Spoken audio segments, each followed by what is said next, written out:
নমস্কার বন্ধুরা, সন্ধ্যা রান্নাঘরে আপনাদের স্বাগত। আবারও চলে এসেছি নতুন একটা রেসিপি নিয়ে। আজ আমি করে দেখাবো খুব সহজে তালের জিলিপি। এই তালের জিলিপিটা খেতে কিন্তু খুবই ভালো লাগে আর বানানো খুবই সোজা। খুব সহজে কিভাবে তালের জিলিপি বানানো যায় আপনারা দেখে নিন। এখন বন্ধুরা, তালের জিলিপি বানানোর জন্য এখানে নিয়েছি 1 বাটি তালের নোট, 1 বাটি দুধ, 1 বাটি সুজি, 1 বাটি চিনি। দেখুন বন্ধুরা, এখানে আমি একটা প্যান বসিয়ে দিয়েছি। ওই প্যানের মধ্যে দিয়ে দেব 1 বাটি তালের নোট।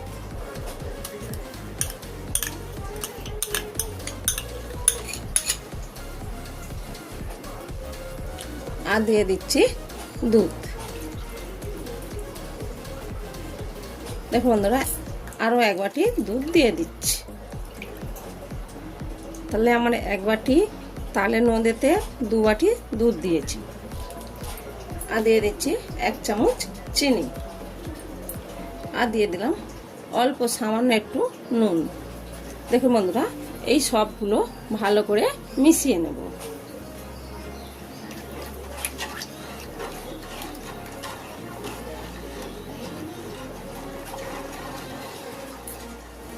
দেখুন বন্ধুরা, সবটা একসাথে ভালো করে মিশিয়ে নিয়েছি। এবারে আমি এইটাকে ফুটিয়ে নেব। দেখুন বন্ধুরা, খুব ভালো করে ফুটে গেছে।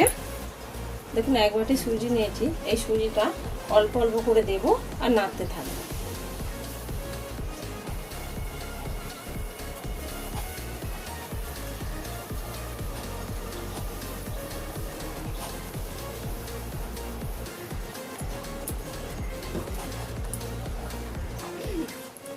দেখুন বন্ধুরা, খুব ভালো করে নাড়াচাড়া করে মিশিয়ে নিয়েছি।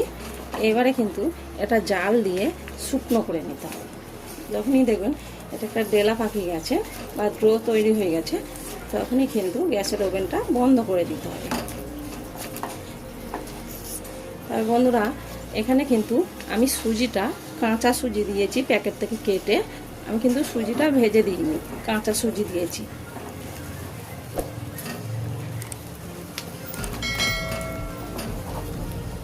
এইভাবে খুব ভালো করে নাড়াচাড়া করে মিশিয়ে নিতে হবে। দেখুন বন্ধুরা, আমার কিন্তু একটা ডো তৈরি হয়ে গেছে। দেখুন একদম ডেলা ডেলা হয়ে যাচ্ছে। একটা জায়গায় দেখুন তাল মতন হয়ে গেছে, ডেলা পাকিয়ে গেছে। এবারে আমি লাবিয়ে নেব। এটা কিন্তু আরও শুকনো করা যাবে না, লাবিয়ে নেব। ঠান্ডা হলে আরও শুকনো হয়ে যাবে। তখন কিন্তু আরও শুকনো করলে ঝরঝরে হয়ে যাবে, মিষ্টিটা ভালো হবে না। এবার আমি লাবিয়ে নিচ্ছি। দেখুন বন্ধুরা, এটা আমি লাবিয়ে নিয়েছি। যতক্ষণে ডোটা ঠান্ডা হচ্ছে ততক্ষণে এখানে আমি একটা প্যান বসিয়েছি। এই প্যানের মধ্যে দিয়ে দেবো 1 বাটি চিনি। চিনির মধ্যে দিয়ে দেবো 2 বাটি জল। 2 বাটি জল দিয়ে দিই। আর দিয়ে দিচ্ছি সামান্য একটু নুন। আর দিলাম 2টো এলাচ ফাটিয়ে। এবারে নাড়াচাড়া করে চিনির রসটা তৈরি করে নেব বা চিনির শিরা। দেখুন দাদা, নাড়াচাড়া করে চিনিটা গলে গেছে। দেখুন, আর একটু চিনি নেই, চিনিটা গলে গেছে আর শিরাটাও ফুটে গেছে। দেখুন, চিনির শিরাটা আমি খুব মোটা করব না, রসটা ফুটে গেছে। আমি জাস্ট 2 মিনিটের মতন ফুটিয়ে নেব। মিষ্টির রসটা দেখুন ভালোভাবে ফুটে গেছে। আমি 1 মিনিটের মতন ফুটিয়ে নিয়েছি। এবারে বন্ধ করে দিচ্ছি। চিনি শিরাটা লাবিয়ে চাপা দিয়ে সাইড করে রেখে দেব। দেখুন বন্ধুরা, আমার ডো তৈরি হয়ে গেছে। এর মধ্যে আমি 2 চামচ ঘি দিচ্ছি। এবারে আমি ভালো করে হাত দিয়ে মেখে নেব।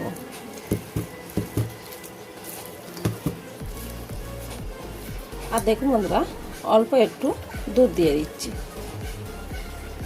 2 চামচের মতো গুঁড়ো দুধ দিলাম। আপনারা চাইলে দিতে পারেন, বা নাও দিতে পারেন। এবার আমি ভালো করে সুজির সাথে মেখে নিচ্ছি।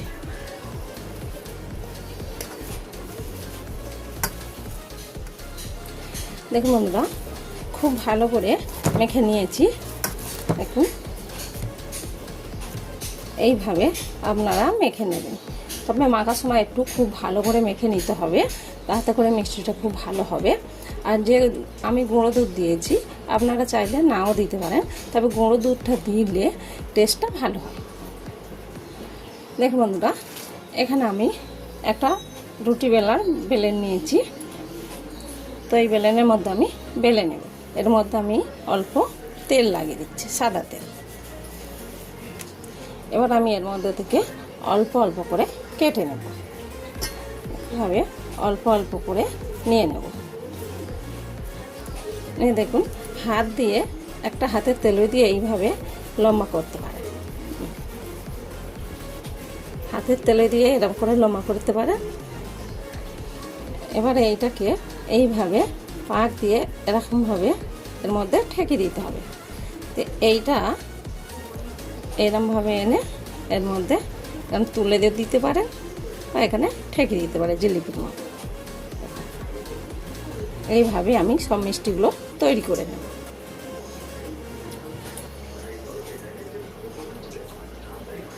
দেখুন, আবারও একই রকমভাবে অল্প করে কেটে নিয়েছি। এই যে আমি একটা চাকি নিয়েছি, এই চাকির মধ্যে দিয়ে দেবো, দিয়ে হাত দিয়ে এইভাবে লম্বা করে নেব। তো হাত দিয়ে এরকম পাকানোর থেকে আমার মনে হয় এটাই ভালো। এইভাবে দু হাতেও লাগাতে পারেন।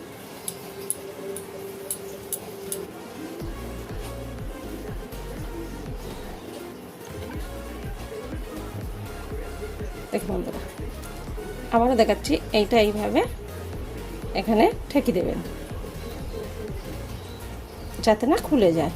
আর এটা এরকমভাবে এনে আপনারা ইচ্ছা করলে এই দেখুন উল্টে এরকম এর মধ্যে ঠেকে দিতে পারেন, তাতে করে আরও দেখতে ভালো লাগবে।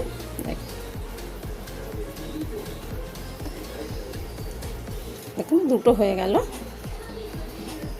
মুড়ে দিলাম। আবারও এইটা এনে এইভাবে এই পিছনের দিকে ঠেকে দিলাম। এইভাবে আমি সবগুলো জিলিপি বানিয়ে নেব বা মিষ্টি। আর দেখুন বন্ধুরা, সবগুলো তৈরি হয়ে গেছে আর কত সুন্দর লাগছে। দেখুন দেখুন আমাদের মিষ্টি তৈরি। দেখুন বন্ধুরা, এখানে আমি একটা কড়াতে কিছুটা তেল গরম করতে বসিয়ে দিয়েছি। গরম হয়ে গেছে। যে মিষ্টিগুলো আমি তৈরি করে রেখেছিলাম, ওই মিষ্টিগুলো এক এক করে ছেড়ে দিচ্ছি।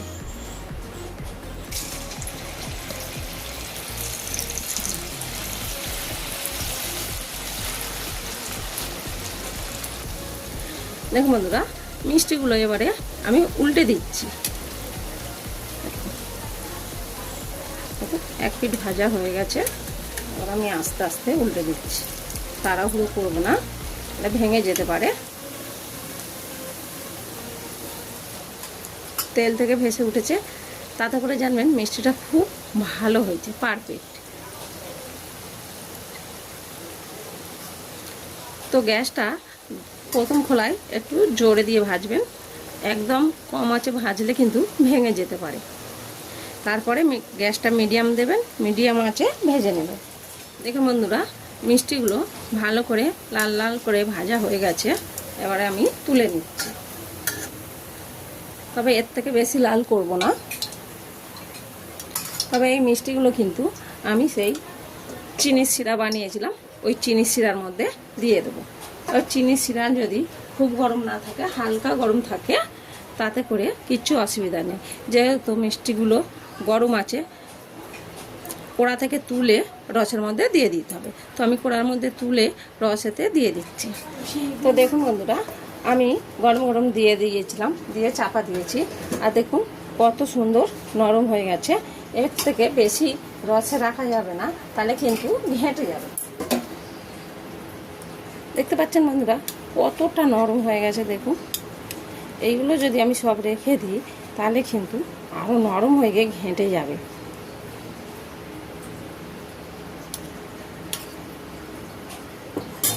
দেখে বন্ধুরা গরম গরম দিয়ে দিচ্ছি, তাও দেখুন কতটা নরম হয়ে গেছে, ভেঙে যাচ্ছে। মিষ্টিগুলো তুলতে তুলতে কিন্তু ভেঙে যাচ্ছে। তবে এটা আপনারা 10-15 মিনিটও রাখবেন না, গরম গরম তুলবেন আর দেবেন, একটা ভাজবেন আর একটা ভাজার সাথে সাথে আরেকটা তুলে নেবেন, হাত দিয়ে দেখবেন কতটা নরম হয়েছে, দেখে তুলে নেবেন। দেখুন আমি এই যেটা ভেজে তুলে নিয়েছি, এটা আমি এই সাইডে রসের মধ্যে দিয়ে দিচ্ছি। দেখুন আগেরগুলো তো দেখতে পাচ্ছেন একদম ভেঙে তুলে হয়ে যাচ্ছে, ভেঙেই যাচ্ছে। দেখুন বন্ধুরা আমাদের সব জিলিপি তৈরি, আর দেখুন কত সুন্দর লাগছে। আপনারা দেখতে পেয়েছেন কতটা নরম হয়েছে। এই জিলিপিটা খেতে খুবই সুন্দর হয়েছে। আপনারা এইভাবে একবার বাড়িতে বানিয়ে খেয়ে দেখবেন। আর আমার ভিডিও